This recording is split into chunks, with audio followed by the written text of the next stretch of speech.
Hi class, this is my introduction to Much Ado About Nothing, Shakespeare's Comedy of Society, and the late or Northern Renaissance. So basically I'm giving you context as well as an overview of the play. Of course, in the corner is a picture of Emma Thompson as Beatrice and Kenneth Branagh as Benedict. And this is from the 1993 version. Well, first of all, let's start with a little bit of review. I know you've heard of the Renaissance, and I don't know what you associate with it, but technically Renaissance is simply rebirth.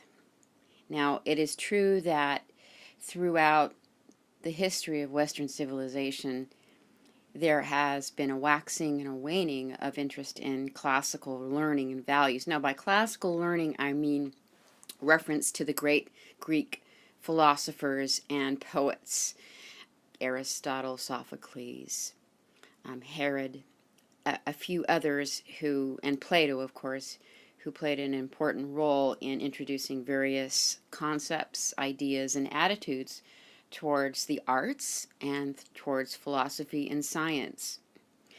So, in the Middle Ages, or in the medieval period, we used to think of it as the Dark Ages, but again, that is somewhat of a misnomer.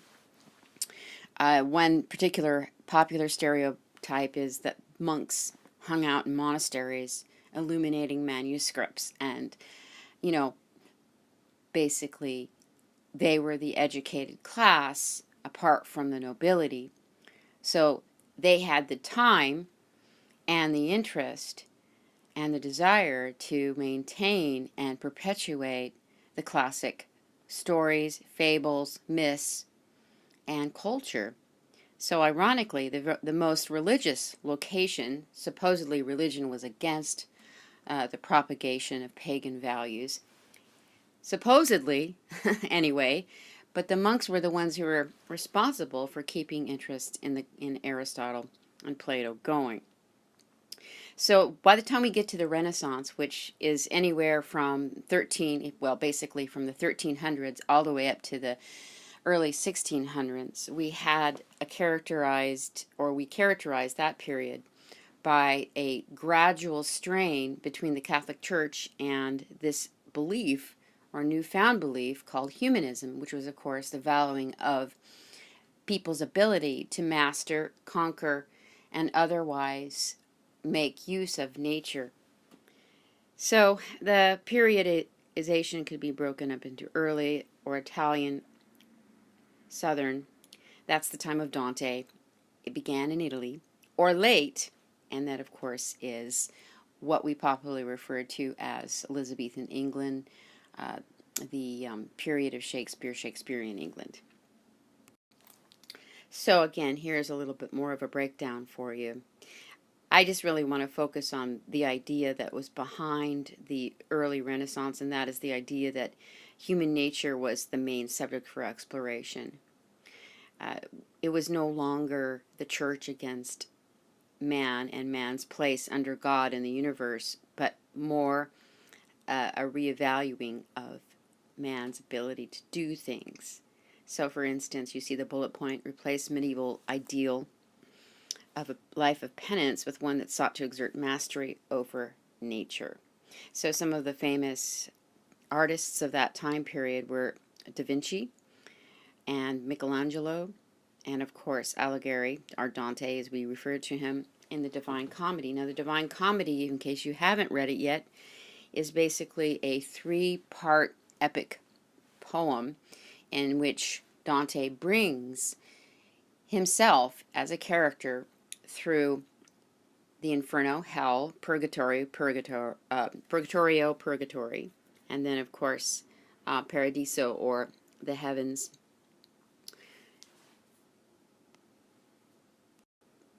So this is the famous part of Michelangelo's ceiling of the Sistine Chapel, and you can see right here the whole conveyance of life, spark of life to the man.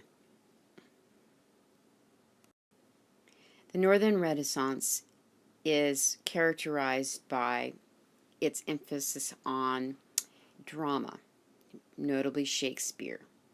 Really, the most important thing for you to know is that Shakespeare was writing and performing in the 16th century to the early 17th century. He died in 1616 on the same day as the author of Don Quixote, Cervantes. So Elizabethan England, and again we take that from the reign of Queen Elizabeth, marked a shift in interest from the afterlife and our life here as preparation for the afterlife to an exploration of the world. And of course, you know from your history classes that this was a time of exploration and colonialization. Now, I don't know how much you know about the defeat of the Spanish Armada, but in 1588, during the reign of Elizabeth, this was the time when England gained ascendancy over the Western powers. It became the Western power. And the Spanish, they had a decline of their fortunes, and that marked a number of unfortunate events within Spain, but also led to a lot of great literature, including Don Quixote. So you can see some of the names that I hope you recognize. Besides Shakespeare, you have the scholar Philip Sidney. He wrote a very long, complicated epic poem called The Faerie Queene. Francis Bacon, who was credited at one point and still is with authoring some of Shakespeare's plays. Of course, that's a controversy. The whole question is, did Shakespeare exist? Not many critics follow that line anymore, and they don't really concern it of value. It waxes and wanes, that debate. The important thing is that we have a body of work that is fairly consistent, and we don't know much about Shakespeare, but for the fact is we know that he acted in these plays and that he had some ability for authoring poems. And so the argument that he was in fact not the author has been weakened over the years, although there is still some evidence that makes it a question, and some people will still pursue it, but we won't. All right, so I wanted to go back really quickly and talk about the Puritans more.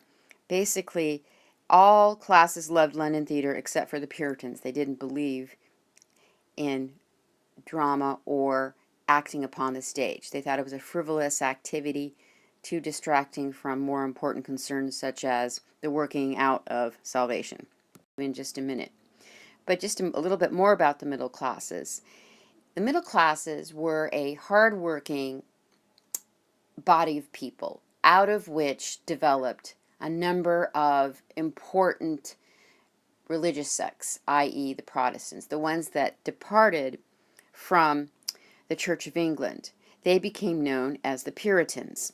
All right? Now we know this is important for our own history because it was the Puritans who came, as well as the Pilgrims, who came to America. The Pilgrims came in 1620, the Puritans came in 1630, and they settled Massachusetts Bay, where of course the Pilgrims, led by William Bradford, settled Plymouth Rock, or at least they landed at Plymouth Rock and developed and farmed a small community called Plymouth, which you still can go visit, a lifelike replica with real live actors playing.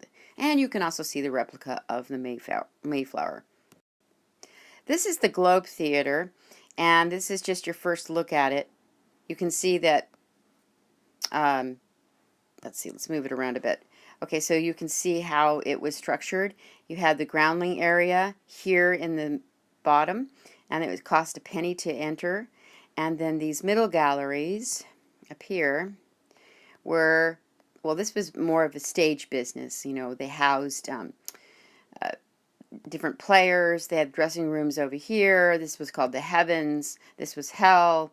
But the middle galleries were where the more important and richer, wealthier customers sat. It cost 2 pennies to get in. So essentially, the Globe Theatre was a theatre in London associated with William Shakespeare. It was built in 1599 by the Shakespeare's playing company, the Lord Chamberlain's Men, and it was destroyed by fire in June of 1613.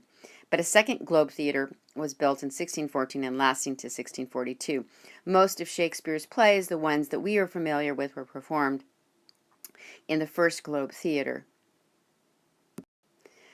So what did it look like? It was a 20 or 24-sided structure which closely resembled a circle. There was a courtyard known as, having an area known as the pit or the yard, and it was centered, in the center it was surrounded by 2 or 3 levels of balconies or galleries. And this description, again, is just another revisitation of what you saw in visual terms a couple of slides ago. Here we have another, and this is, again, another view. And if we move on, we have the modern.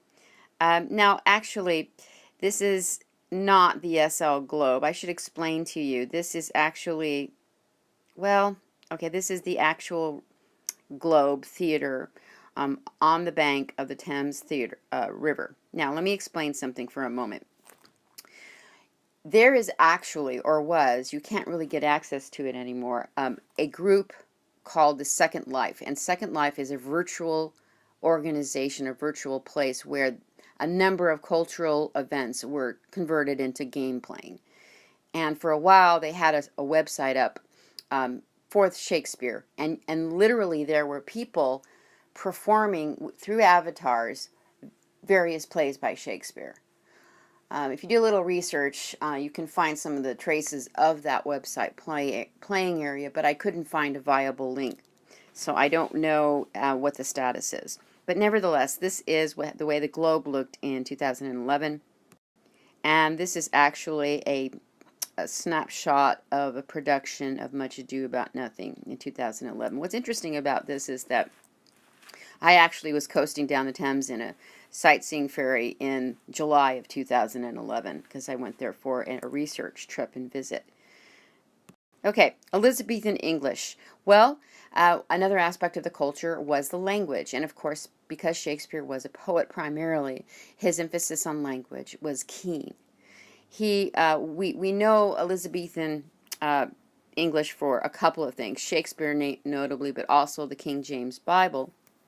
That was a poetic interpretation and translation of the Bible.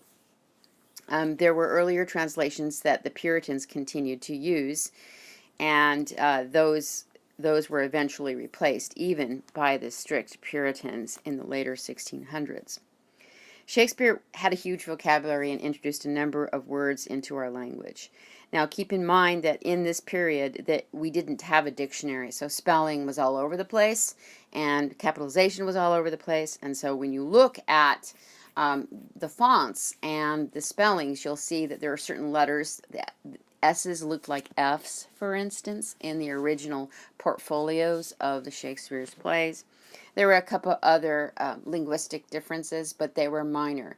This is what we call modern English. Yes, Shakespearean English is not Old English. Shakespearean English is not ancient English. Shakespearean English is basically early modern English. Old English is truly nearly a foreign language to us. That's the best way I can describe it at this point, unless you're really interested and want to take more classes. We have classes in early English literature, and you will see the huge difference. So, what words appeared because of Shakespeare? Probably you didn't know this. You might find out in one of our oral reports. But here are some of the words that Shakespeare introduced into our language. So, hopefully, you have heard of some of these words. I am sure that you have a great many of them. I'm not so sure when the last time you used the word, well, it's a foregone conclusion, right? But chances are you know the word heartsick. Now, Much Ado About Nothing was performed, well, actually composed and performed between 1598 and 1599. I believe it might have been one of the, I think it was the premiere production at the opening of the Globe. I could be wrong, but I think that's in your Penguin introduction. What is interesting about Much Ado About Nothing, and one of the reasons I continue to teach it, especially in Intro to Lit, is that it is actually one of the easier plays to understand in the sense that it does not take place in any strange forests. There is no fantasy transformations like there is in Midsummer Night's Dream. There is it is a satirization of contemporary society. It takes place in a villa in Italy, and it's about the problems that the upper classes get into. But it also revisits some of the more important and continual themes, which is, of course, deception. And deception is an important concept because it morphs into different metaphors, like, for instance, appearance versus reality, which is the very nature of theater. Shakespeare is very fond of talking about, all our lives are played out on a stage, right? But basically, another reason I like this play is simply the tone is witty and warm. Beatrice and Benedict are a popular couple, and they are repeated in romantic comedy after romantic comedy after romantic comedy. They argue and argue until they find out they love each other. Now, Three Themes of Much Ado About Nothing. This is the kind of material that, of course, you'll be quizzed on. This is the kind of material that helps us organize and understand some interpretations of the play. Now, when I say three themes, I mean these are just three themes. There are more, but I think that many of them can be subsumed or categorized into these themes. Appearance versus reality. What appears to be real is not always real. The nature of love and friendship. Passion. We have the story of two couples, essentially. Some of them have a different kind of way of getting together. One is love at first sight. The other is they got to duke it out before they get together. Power of language. Again, a very popular theme in Shakespeare. It has to do with who has power over language, who can use words to their advantage. Words, by the way, are incredibly important to Shakespeare. He is a poet, as I said, and he is a lover of the language. So, what are some of the themes and where do they appear? The basic idea behind Much Ado About Nothing, as if you've started to read it, maybe you've gotten into it, maybe you haven't yet. But I will tell you this, and I'm sure one of the reporters will tell you, is the basic idea is that you have this villa in Italy, and the governor of Messina lives there with his daughter and his niece and one of his brothers. His niece is Beatrice, his daughter is Hero. Hero is young. She's probably about 15 or 16. Beatrice is approaching 21, and in Shakespearean society, that was almost an old maid.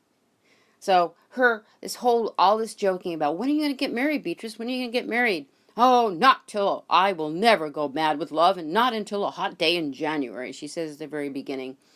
Now, Beatrice and Hero are our heroines.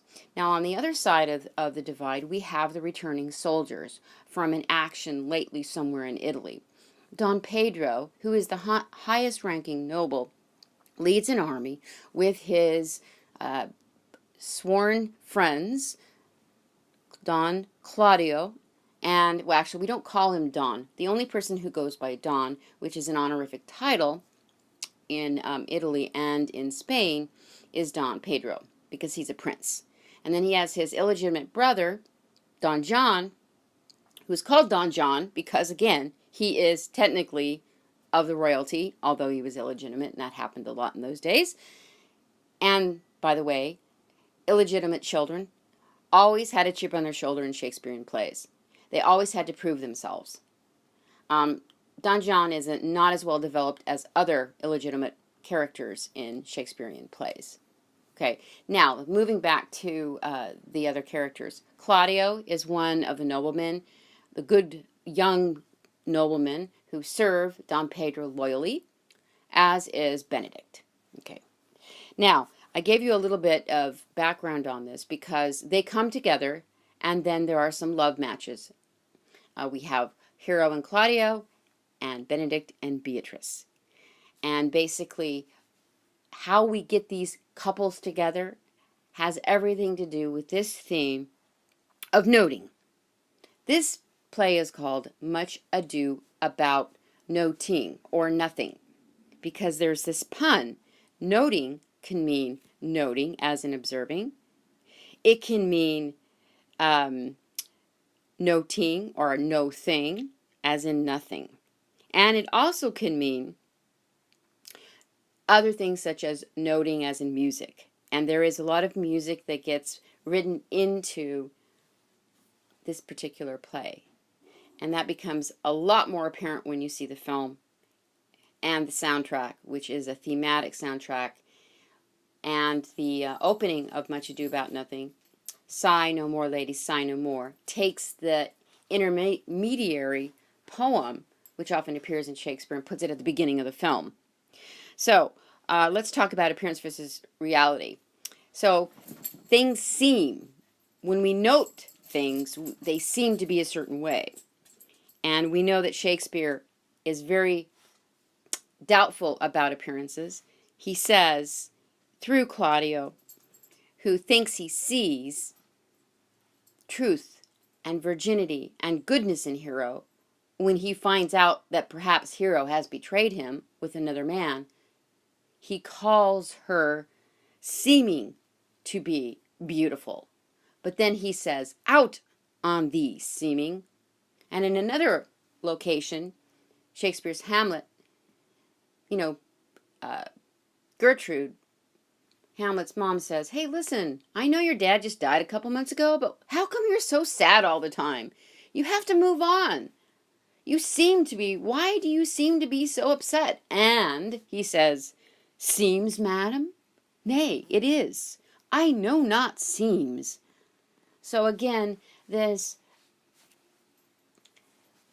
moving towards truth and whether or not we can actually ever be anything more than what we seem is a big question of Shakespeare's. Oh, and here's a picture from the 2012 Joss Whedon production of Much Ado About Nothing. This is Amy Ackerman, and she is underneath, you can see her under the counter, listening in on a conversation. And again, this conversation was staged in many ways. She was framed. And how is she framed? She's literally framed in this picture, if you look at that. And how is she being framed? Well, as you'll find out, Don Pedro decides, you know what? Let's see if we can bring this battling couple, this feuding Beatrice and Bennet, together in a mountain of affection, one for the other. And so it's a simple plan. They simply have set up people saying, oh, did you know that Benedict really loves Beatrice? And Beatrice is going, what? He loves me? Okay, so what does this do? This paves the way for her to love him. So the nature of love, passion, and friendship. Basically, you have a few lines in the plays that articulate this theme. The most famous, of course, is in Act 2 when Claudio is at a masked ball and Don Pedro, who supposedly is the prince and his master, says, I will do you a favor. I will woo Hero in your stead. Now, I know you're understanding, why would that ever happen? That would never happen today. Why would you need somebody else to flirt with your own girl? That doesn't make any sense. Well, in those days, it was all about protocol. You could not just approach a young gentlewoman and ask for hand in marriage. You had to get her father's favor. And by the way, if the top-ranking official in any party sought favor, he would get it. And that is why Don Pedro stepped in.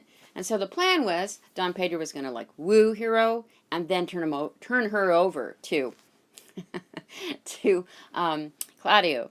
Well, all it took were a few poisonous words from Don John to make Claudio think that, oh, guess what? Don Pedro woos her for himself. And so he says, friendship is constant in all other things, save in the office and affairs of love. Okay, so he gets all up, hurt, right? So that's one theme, of course, that love is fickle. My best friend's girl. I don't know if you know that song. You probably don't. But in any case, I'm sure you've seen a plot where some guy takes his best friend's girlfriend, right? Very old, by the way. So those in love are foolish. That's another one. basically Benedict in this course of, I want to say maybe a couple hundred lines at the most, turns from avowed bachelor to lovesick heartthrob. Okay? He's convinced that Beatrice loves him, so he will therefore love her. So, and he does some really pretty crazy things. Now, what's interesting about this is that, of course, it's been interpreted in different ways, but the Brano version is very, very over the top, and as you'll see. One of the things that Benedict does is dance through a fountain of water. Okay. Oh, and this is Robert Sean Leonard as Claudio. You may know Robert Sean Leonard through the series House. Okay. He also was in Dead Poets Society. But, in any case, this is towards the end of the film, where he finds out that he has killed, in quotation marks, hero through his slander of her. But he is, of course, the most gullible and, in some ways, I think, one of the least likable characters in the play, although I do like Robert Sean Leonard. The power of language. Well, the nature of language is that it is a commanding presence. Words are important. I know that our society, and especially the Christian ethos, says, actions speak louder than words. Not so for Shakespeare. They're indivisible. Basically, our words are our banners, and they're very important. And this is one of the reasons why the issue of who can speak the best gets the most is such an important credo. There is a deliberate making fun of this, or satirization of this, with the character of Dogberry, who also, by the way, is our comic relief, and as many comic relief characters, he is from the lower classes, and his name is Dogberry, and he makes numerous malapropisms. Now you're probably going, okay, yeah, I don't know what this word means. Malapropism, what is that? Well, in some ways, I am borrowing from another play, and by Richard Sheridan, and there's a character in it, and again, this is somewhat anachronistic because this is a later century, Mrs. Malaprop, and Mrs. Malaprop makes a lot of mistakes in her language use. She tends to use the wrong word for things. So, for instance, the example that I've used, and I don't know if it will make any sense to you, but here goes. There's a word called ostracize. Ostracize means to, shun people, to exclude them from activities and from society. Ostracize is a very negative word. There's also a blender, a kitchen blender called the Osterizer. I don't know if you were familiar with that brand, but it was very popular for many years. They still make them. And so Mrs. Malaprop would come along and say something like this: how could you use such table manners? If you're not careful, we will osterize you. Okay, which of course to a literalist would mean, oh, you're going to put me in a blender? Yeah, right? No, we're going to shun you or ostracize you. So here's the example he uses: thou wilt be condemned into everlasting redemption. Act 5, Scene 2, Benedict tries to write a poem for Beatrice to show his love, but he cannot. Now, this is a really subtle thing. Okay? Very subtle thing. He is not necessarily a poet. He is not skilled in the compositions, which then were very structured and formal and had to rhyme. But he is a master of a slick tongue. He is capable of witty banter, of fast barbs, and of saying the right thing at the right time. So, again, it's not just that he talks the most.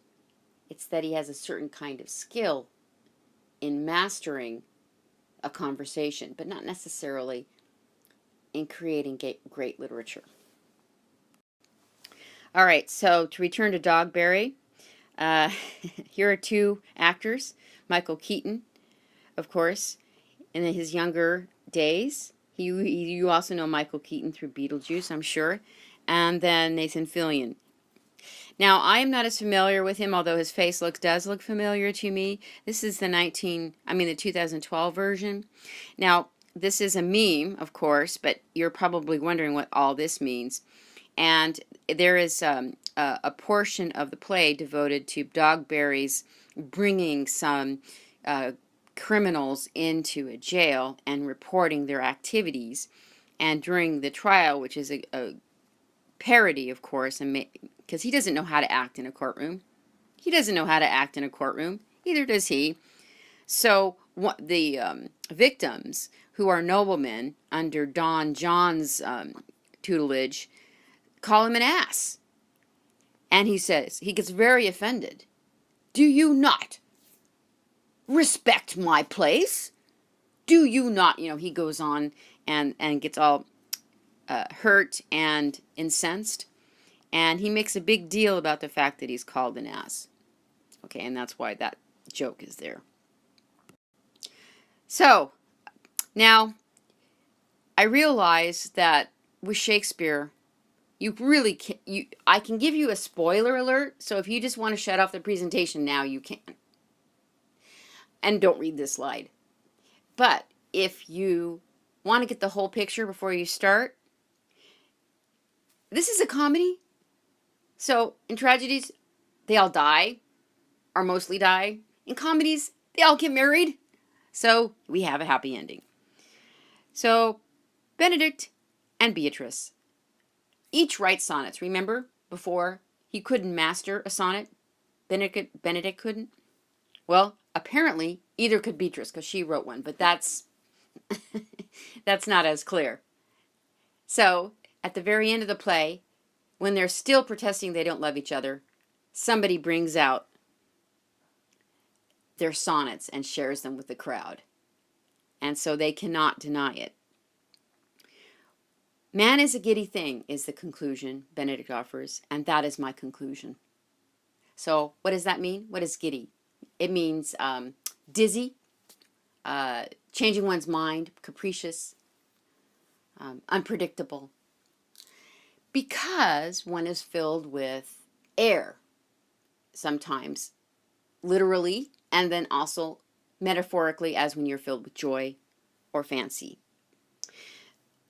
Benedict and Beatrice do not know themselves, and therefore they rail in words to pretend not to know themselves to the very end, until when they see each other's sonnets toward one another and they're caught out in front of a crowd. And therefore, the crowd, the public, the society moves the eligible bachelor and bachelorette into communion with one another, because this is the perpetuation of society. This is continuation of life in the uniting of a couple. And this is one of the reasons why, when I show this particular film, it's a comedy. It is meant to be shared in community. And that's one of the reasons why I do the required screening, by the way. Laughter stands in need of an echo is something the Pulitzer Prize winning, actually not Pulitzer Prize, sorry, Nobel Peace philosopher Henri Bergson wrote in one of his books called Laughter. Laughter stands in need of an echo. I think it's a very true statement. So this is it. We'll see you in class.